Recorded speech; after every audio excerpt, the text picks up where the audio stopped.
am Muslim. I am a democratic socialist. And most damning of all, I refuse to apologize for any of this. Now, of course, folks, that is going to be very interesting to see unravel for my former home. Joining me to discuss is Gavin McInnes. He's the host of Get Off My Lawn over at Censored.tv. And he is with us now to react. Gavin, I know you were one of the very few people who was calling this out early on in the game. You saw this coming. I saw this coming. Your reaction so far to what we saw last night take place in New York City? It couldn't be worse, and he couldn't be a worse candidate. I mean, the only question is he retarded or evil? And I think it's both. I mean, the best case scenario is that he's an idiot. The worst case scenario is this is Muslim Brotherhood here to destroy the greatest city on earth. A city, by the way, that lost 3,000 of its members to a Muslim terrorist attack, not 25 years ago. Yet we elect a proud democratic socialist, which means communist, of course. And he's just another one of these rich kids where, just like Karl Marx, they get free stuff their whole life and they go, this is cool. Everyone should get this. But what people don't understand about New York is it's a very unique city in that it's a powder keg waiting to go off. So we had like 2,500 homicides a year, 7 a day in the early 90s. Giuliani came along, and I didn't like it at first. I moved here in the late 90s. He started arresting people for jumping turnstiles and having stop and frisk and all these things that seemed excessive. It seemed like a police state. And all of a sudden, we went down from 7 murders a day to less than 1, where we are now. And that was all Giuliani's discipline. You need to be tough with New Yorkers because they're brats. We've got like 50% of New York City, if you add in like refugees and students and old people, are unemployed. It's already overwhelmed with welfare and idle hands are the devil's plaything. So you have these thugs, these kids just waiting to get into trouble, and Mamdani's about to let them. Yeah. Well, my friends who are members of the NYPD are outraged and they're really upset. I don't think people understand the ramifications of this. He will now have access to the counterterrorism database, and I don't think many people get that. I reached out to DHS for comment on that because I think this is something that our federal government needs to step in on, because the reality is this guy didn't get his citizenship until 2018. But I want to play clip 18 for you because Steven Crowder, his undercover unit, which is Mug Club, they actually met up, and he didn't know he was being recorded, of course, but they met up with an individual who works for the Mamdani campaign. He's one of their canvassing directors. And in this clip that I played repeatedly, he says that Zohran Mamdani didn't just randomly pop up, that in fact he was the plan since 2014. Take a listen. It's not like this just came out of nowhere. Like, not at all. Like, this has been a coordinated, organizing effort for since 2014. 2014, he became a U.S. citizen in 2018. So that tells you everything you need to know, that we imported someone who obviously had very questionable motives and is heavily funded by people that hate this country. Gavin, your reaction, because I know a lot of people don't understand it, don't see that this is a takeover, not just a communist takeover, but Islam is looking to conquer the West. And very few people understand that what we saw play out in London is now happening here in New York City right before our eyes. Islam is incompatible with the West. It is the only culture that refuses to accommodate, assimilate. It refuses to bend. Muslims don't see America as America. They see it as conquered land that should be under Sharia law. That is their goal. And they're only 1% of the American population right now. But as we saw in Britain, where they're only probably 5%, they take over towns first. They take over Luton and Birmingham. They're going to take over Minnesota, and they're going to take over New York City the same way Sadiq Khan took over London. And I think I was saying this to Alex yesterday, we're about to have a Muslim problem for the first time ever. We are about to experience what it's like to deal with a culture that wants us to convert or die. And one of the scariest things is Alex Soros getting in bed literally with Uma Abedin and giving her control of his $24 billion open society. We're going to see a big shift towards jihad and Sharia and communism, which makes strange bedfellows, as we saw with the Iranian Revolution. When communists and Islamists get together, they don't get along and everyone suffers. So we are going back to Dinkins, New York, with 2,500 homicides a year. And you got to understand, too, you're talking about the NYPD, they were already bare bones. Like you had guys at the 4 or 5 here in the Bronx doing 30-hour shifts. So they're already taxed to death, literally and figuratively. To reduce them more is going to be absolute chaos. Yeah. Yeah, and I can't wait to see the numbers. I mean, not excited for it, but the numbers in regards to how many of those NYPD officers and sergeants are going to apply for retirement just to get out of there before Madani's sworn in, because I'm sure that number is going to skyrocket. I know a lot of my friends telling me what their deadline is now, and they're going to be taking up that retirement now. Some even losing out on benefits, but they don't want any part in this, and it's sad to see.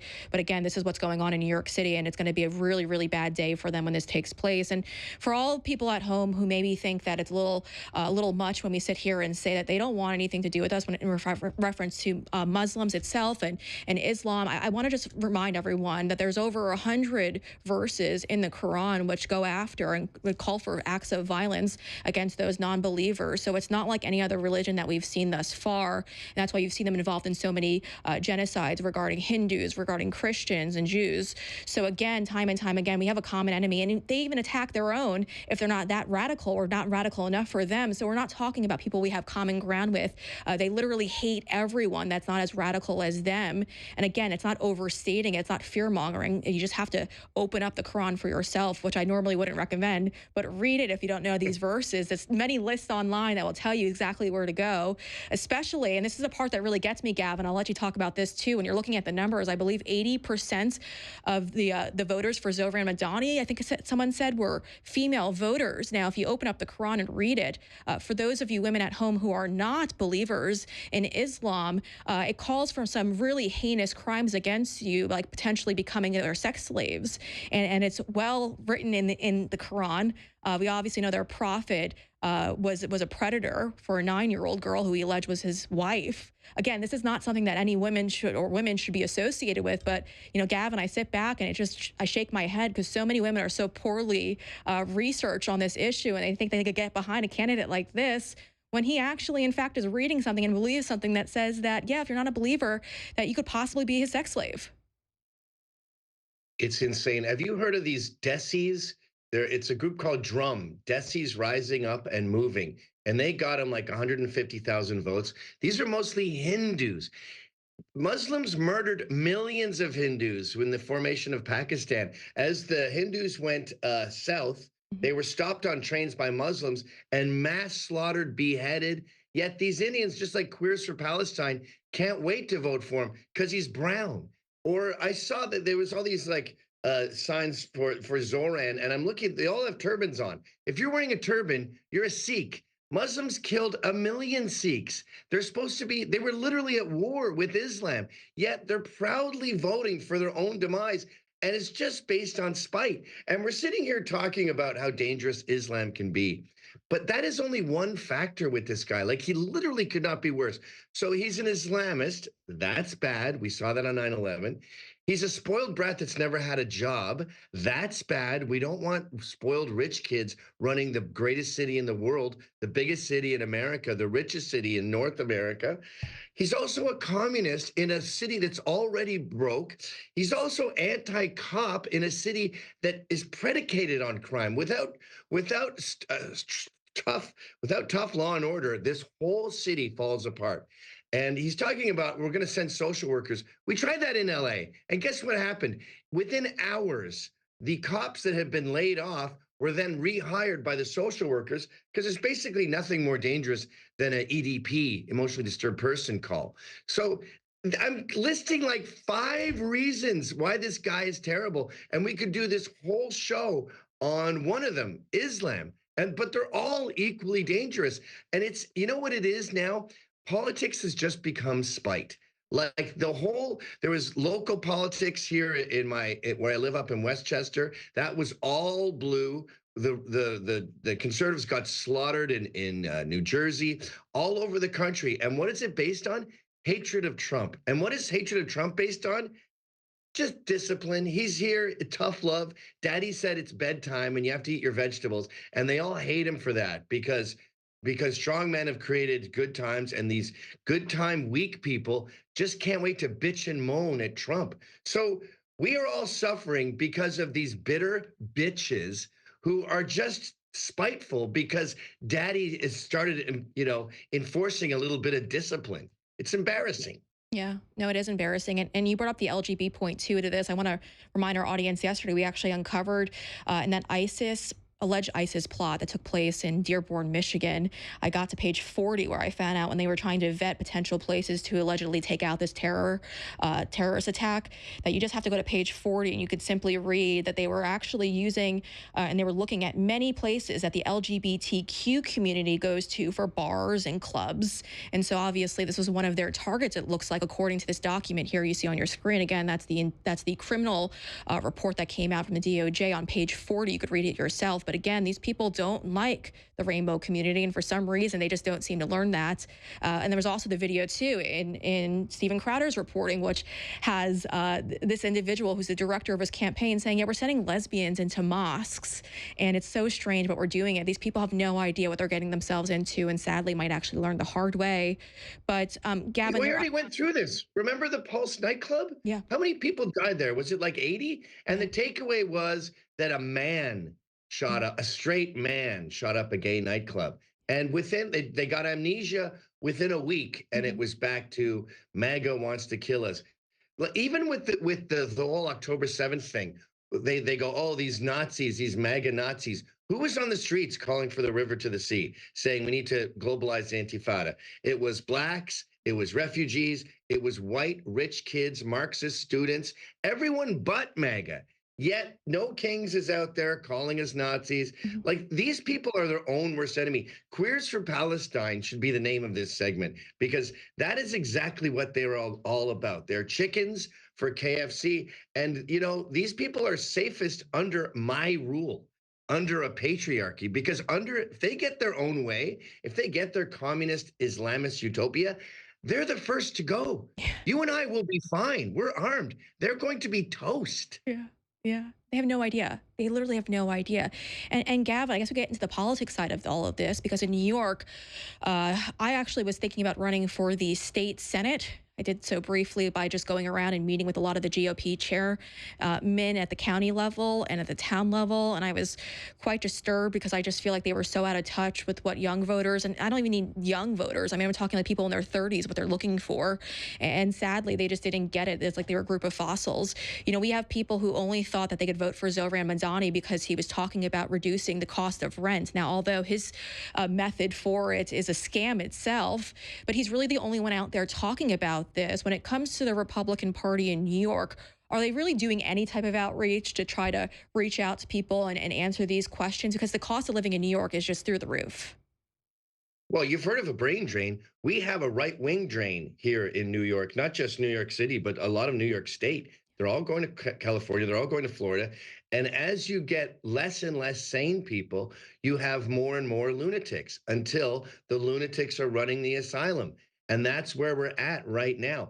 Mamdani's only going to accrue more power. AOC could be our next president. She's one of the dumbest people in the history of politics, as inexperienced and socialist as Mamdani is. But as everyone gives up on states like this, the losers get more and more power. So we don't have a Republican base in New York.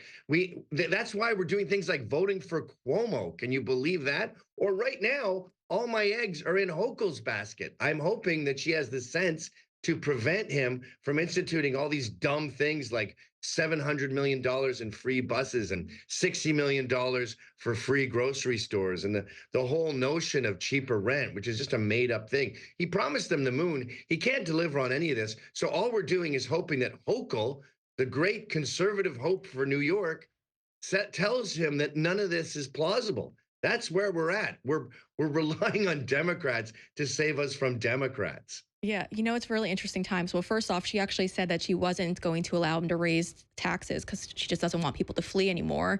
And even Chuck Right. Schumer was like, yeah, I'm not getting behind this guy and endorsing him publicly. That's all you guys. So, you know, it's really, really bad in New York when those who we've deemed as radical aren't radical enough for those they've imported into their party, Gavin. So it's quite interesting to sit back and watch. I want to thank you, Gavin, for joining us today. Again, folks, he's the host of Get Off My Lawn over at Censored.tv. Thank you for being here. We appreciate it. And welcome back to Twitter, by the way. I saw that you've recently, a couple of weeks ago, popped back up, and we're excited to have you back.